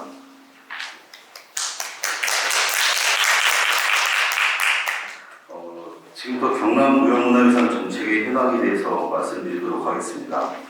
오늘 말씀드릴 내용의 목차는 첫째, 경남무형문화유산의 현황, 둘째, 경남무형문화유산 정책에 대한 검토, 마지막으로 경남무형문화유산 정책 과제의 순서로 말씀드리겠습니다. 먼저 경남무형유산의 현황입니다. 종목 지정 추이를 먼저 분석해 보았는데요. 우리 전통의 무형문화재로서 미래 세대에게 전승되기 위해서는 발굴, 보존, 활용, 전승의 단계를 거치는데요. 이 종목 지정 추이는 발굴에 대한 부분을 확인해 볼 수 있습니다. 이렇게 파란 색깔 그래프가 국가무형문화재에 대한 지정 종목 누적 수이고요. 초록색은 시도무형문화재 지정 종목 수입니다. 두 색깔 모두 진한 것이 경남의 지정 종목 수 누적 추이고요. 연한 색깔이 시도 평균입니다. 지정 시작 시점부터 현재까지를 보면 국가무형문화재와 시도무형문화재 모두 타 시도 평균보다 종목 수를 크게 상회하고 있어서 경상남도는 조사 연구를 통한 발굴 정책이 현재까지 적극적인 정책을 추진하고 있다고 볼 수 있습니다. 좀 더 세부적으로 보면 국가무형문화재가 19개 종목을 보유하고 있고, 이거는 이제 17개 시도 중에 2위, 9개 강원도 중에 1위를 차지하고 있어요. 그리고 시도무형문화재 같은 경우에는 17개 강원시도 중 7위, 9개 가격주 중 6위를 차지하고 있습니다. 아시겠지만 무형문화재가 지역을 기반으로 전승되는 문화유산을 감안할 때 국가 시도 무형문화재를 전부 합산해보면 경남에는 약 60종목의 무형문화재가 있고요. 이는 17개 강원시도 중 5위, 9개 강원시도 중 4위 수준을 보이고 있습니다. 이 지정 종목의 특성인데요. 초록색이 이제 시도지정 무형문화재이고 파란색이 국가지정 무형문화재입니다. 그리고 회색 같은 경우에는 앞서 송민성 과장님께서 말씀하신 경상도 지역 중에서 경상남도 부분만 추출한 것인데요. 무형문화재의 구분에 따라서 이제 종목들을 다 이렇게 배치를 해보면 공동체의 우리 축제문화에 특화되어 것을 알 수 있습니다. 다음은 시도별 예산 비교입니다. 2022년 본 예산을 기준으로 시도별 무형문화재 예산을 비교해보면 경상남도는 약 62억 원으로 17개 시도 중 2위 수준을 보이고 있고요. 종목당 평균 예산은 약 6,800만 원, 경남도는 약 1억 5,300만 원의 수준을 보이고 있어서 전국 2위 정도의 수준으로 나타났습니다. 경남의 무형문화재 예산을 조금 더 세부적으로 분석해보면 약 62억 원의 예산 중 국가지정문화재와 종목 무건 행사 지원비를 제외해보면 약 20억 원 정도가 나타나는데 이 또한 17개 시도 중에서 6위 수준입니다. 최근 5년간 무형문화재 예산은 약 8.8배 정도 증가하였고 시도 무형문화재만 본다면 약 3배의 증가세를 보이고 있습니다. 다음은 시도별 월 전승 지원금과 공개 행사 지원금 해당입니다. 앞서도 한두 분 정도 말씀해 주셨지만 경상도의 명예 보유자와 보유자 그리고 보유 단체에 대한 전승 지원금은 전국에서 가장 낮은 수준으로 나타났고 전승교육사와 전수장학생에게는 월 전승 지원금을 지급하지 않는 것으로 나타났으며 공개 행사 지원금은 17개 시도 중 15위 정도의 수준을 보이는 것으로 나타났습니다. 앞에 이제 보이는 표를 보시면 명예 보유자부터 전수 장학생까지 전승 체계에 따라서 구분해 본 것인데요. 보시면 경상남도와 부산광역시에만 보유자와 전승교육사 사이에 보유자 후보라는 전승 체계가 남아 있습니다. 보유자 후보라는 것은 1983년도 문화재보호 규정에 따라서 등장한 일종의 그 보유자 다음 단계에 있는 전승자 등급인데요. 당시 보유자 후보와 전수교육 조교 악사는 같은 전승 등급이었고 이는 1994년 법 개정으로 전수교육 보조자로 통칭 변경되었으며 현재는 전수교육사와 같습니다.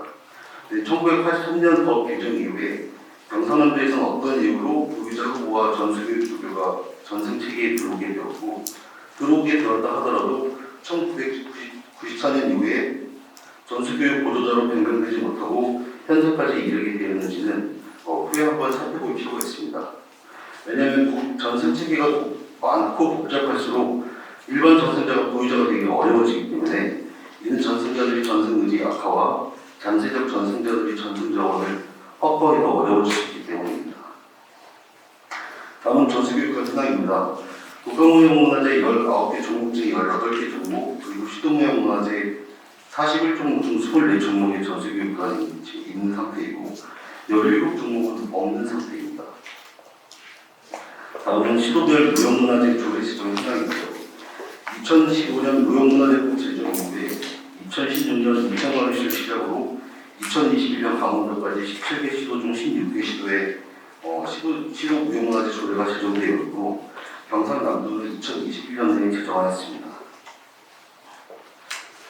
다음은 경남 무형문화재 정책 검토입니다. 먼저 정책 목표인데요.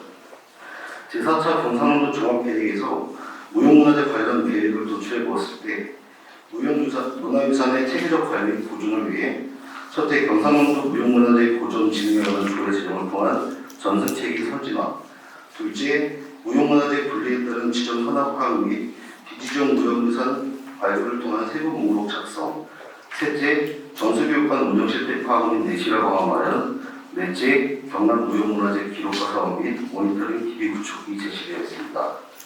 다음으로 2022년 경상남도 문화경영체국의 주요 업무 계획에 따르면 찾고 싶은 역사문화 환경 조성을 위해 지역의 유무형 문화재 활용 및 발굴 사업 추진이 제시되어 있는데요.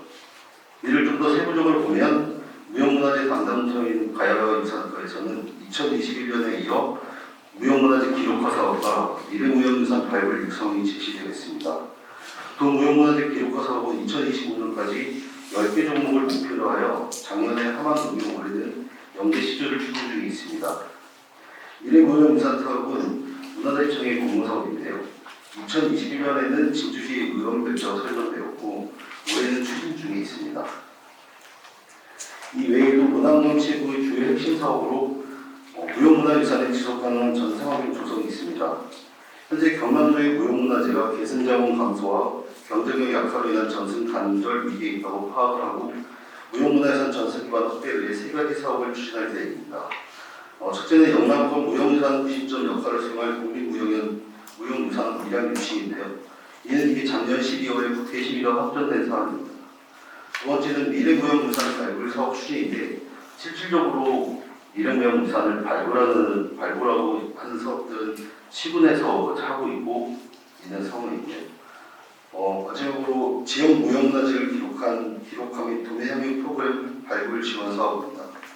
경상남도에서는 전승환경의 폐쇄성과 전승자의 고령화를 전승 단절의 문제점으로 파악한 것으로 보이고 이를 해결하기 위한 방법으로 전승자 교육과 단체법이나 등을 통한 투명성 확보, 그리고 전승자의 고령화로 인한 전승 단절을 미는 무형문화재의 영상 기록을 통한 보건 기반을 마련하면 될 것으로 간주하고 있는 것으로 보입니다. 마지막으로 경남 무형문화유산 정책 과제입니다. 제가 제안드리고 싶은 점은 첫 번째는 비지정 무형문화유산의 전승을 지원할 필요성이 있습니다. 우선 발굴 차원에서 현재 지정문화 중심의 관리 체계에서 비지정 종목은 보호의 사각지대에 있어 전승 단절의 우려가 있습니다. 비지정 무형문화재를 잠재적 가치를 지닌 대상으로 간주하여 현재의 가치와 미래의 가치를 포괄적으로 보호하는 정책이 필요합니다. 다음은 육성 차원에서 지역 중심의 무형문화유산 보존 및 활용 체계를 구축할 필요가 있는데요. 무형문화유산은 경남 지역의 공동체 문화와 가치가 오랜 시간에 걸쳐 축적된 것이므로 어느 순간에 누군가에게 갑자기 만들어질 수 없고 지역적 환경에도 많은 영향을 미칩니다. 즉 무형유산은 경남 도민을 중심으로 하는 고유한 특성, 즉 정체성의 원형이라고 볼 수 있습니다. 때문에 지역의 무형유산을 다양한 문화장과 결합하고 이러한 과정에서 지역 주민의 참여 현장을 이끌어내서 도시 재생과 관광 그리고 산업 등을 위한 주요 자원으로 활용한다면 지역의 매력도를 높이고 경제 활성화에도 기여할 수 있을 것이라 생각됩니다. 왼쪽은 2021년 문화유청 미래문화유산 공모에 선정된 진주 의왕발제의 사진이고요. 오른쪽은 시군구 지역혁신 미군내 공모사업에 선정된 하만 전통농법과 놀이문화인데요. 하만 전통농법 보존의 인터뷰 결과 리빙렉 사업의 예산을 통해서 전통농법, 수차와 같은 전통 농사 도구들을 복원하는 데 사용할 계획이라고 밝혔습니다. 또한 하만 농협과 연상되는 중국 명칭에서 벗어나서 하만만의 정체성을 드러낼 수 있는 전통 도공을 활용한 수박 재배와 거북 줄땡기라는 명칭으로 2022년 미래무형유산 공모사업에 지원하는 것으로 했습니다. 이 밖에도 하만수육제, 거제, 살박개발소리 등 기지종 종목들도 미리 무형문화유산 신청을 준비 중인 상황입니다. 두 번째는 무형문화유산 진행 중심으로 정책을 전환할 필요가 있는데요. 먼저 무형문화유산의 지역문화교육 자원화가 필요합니다. 2022 개정 교육과정에는 분과단을 바탕으로 한 학교 교육과정의 자율성 확대가 총론으로 신설되었는데요. 이는 지역 특성이 맞는 다양한 수업 혁신이 학교 현장에서 이루어질 수 있도록 단위학교 교육과정 편성 운영의 자율권을 확대하기 위해서입니다. 이에 무형문화유산을 지역문화교육의 자원으로 활용할 필요가 있습니다. 오른쪽에 있는 표와 그림은 현재 초등학교와 중학교 교과서를 분석한 내용인데요. 초등학교 5학년 검정교과서 8종과 중학교 2학년 인정교과서 12종에는 민속 표현의 의미와 원리 습득을 위해 황해도 봉산지역에서 전승되던 봉산탈춤을 배우고 있습니다. 잘 아시겠지만 예전부터 영남은 춤이요 호남은 소리가 일품이라고 하는데요. 영남에는 덕백의 춤이 일품인 오광대가 국가지정으로 세 종목이 지정되어 있고 진주 오광대와 김해 오광대는 경상남도 무형문화재로 지정되어 있습니다. 이렇듯 우리 경남 학생들은 지역 특성에 맞게 진주 오광대나 김해 오광대를 보면 참 좋을 것 같습니다. 2022 개정 교육개정에 제시된 바와 같이 분권화를 바탕으로 지역 특성에 맞는 경남의 무형문화재 오광대를 초등학교와 중학교의 교육자원으로 활용할 수 있도록 해야 할 것입니다. 지금 보시는 화면은 거제 장목중학교 학생들의 거제 살박개발소리 연주 장면입니다. 거제 살박개발소리는 거제 살박마을의 여인들의 해산물을 채취하는 노동요로 현재 비지정 무형문화재지만 보존회가 결성되어 있습니다. 인근의 거제 장목중학교 교장은 학생들의 지역문화 교육을 위해 거제 살박개발소리 전 과장 등 일부를 현대적으로 편곡하여 학생들에게 악기 연주 교육을 지원하고 있고 학생들은 밴드를 결성하여 활동을 하고 있습니다. 최근에는 여러 축제와 행사에서 미래 세대인 학생들이 보존회와 과장을 나누어 협연을 하는 활동을 진행하고 있습니다. 다음으로 제안드리고 싶은 점은 이수저 중심의 활용 정책이 필요하다는 점입니다. 현재 무형문화재 이수저는 문해예술 교육사를 취득할 수 있는 자격이 있는데요. 무형문화재 이수자와 문해예술 교육사를 취득하도록 하여 학교문화예술 교육이나 사회문화예술 교육에 참여할 수 있도록 장려하는 제도적인 지원이 필요할 것으로 보입니다. 또한 무형문화재 전승자가 현재 경남에서도 활성화되어 있는 지역문화유산 교육과 문화재 활용 사업 등에 적극 참여하도록 할 필요가 있습니다. 왼쪽은 탈춤 캠프에 참여한 대학생, 청소년, 일반인들이 고성공원들을 배우고 있는 장면이고 오른쪽은 목적학적 이수자가 시간이 오래 걸리는 사전 작업을 미리 해둔 뒤에 축제 등의 공연에서 음악과 영상에 맞춰 장습을 완성하는 퍼포먼스를 보여준 사진입니다. 일반적으로 전통 공연은 만드는 데 시간이 오래 걸리기 때문에 전시라든지 보여줄 수 있는데 한계가 있다는 점이 많은데 이런 인식에서 벗어나 현대인들의 수요에 적합한 방식으로 무형유산을 다양하게 활용할 필요가 있다고 생각합니다. 마지막으로 경상남도 무형문화재 보존 및 진행에 관한 조례의 실효성을 검토해볼 필요가 있습니다. 시도무형문화재 조례에 대해서 타 지자체들과 비교를 해보았는데요. 보시는 화면과 같이 지금 우리 경남도 조례에서 제3조 시행계획 수립의 조항의 유무화라든가 또 무형문화재 보존과 활용에 관한 조사 조항 등이 추가될 필요가 있다는 내용을 제안하고 싶습니다. 현재 경상남도 조례의 대부분의 내용들이 무형문화재의 보존에 초점이 맞춰져 있는 것으로 판단되는데요. 또 무형문화재의 진흥과 관련한 조항이 추가될 필요가 있다는 생각입니다. 앞에 예시로 든 교육 지원에 대한 내용은 경기도의 무형문화재 보존 진흥 조례를 참고했는데요. 우리 경남도 조례에는 이와 같은 진흥과 같은 내용들이 추가되었으면 하는 바람입니다. 마지막으로 말씀드리고 싶은 점은 코로나로 인해서 현대 문화에서 많은 문화예술인들은 코로나 지원 장려금을 다 지급받은 바 있습니다. 하지만 전통의 영향이 있는 무형문화재 전승자들은 아무도 지원을 받지 못한 것으로 알고 있습니다. 이런 부분들도 빨리 개선이 되었으면 좋겠습니다. 이상입니다.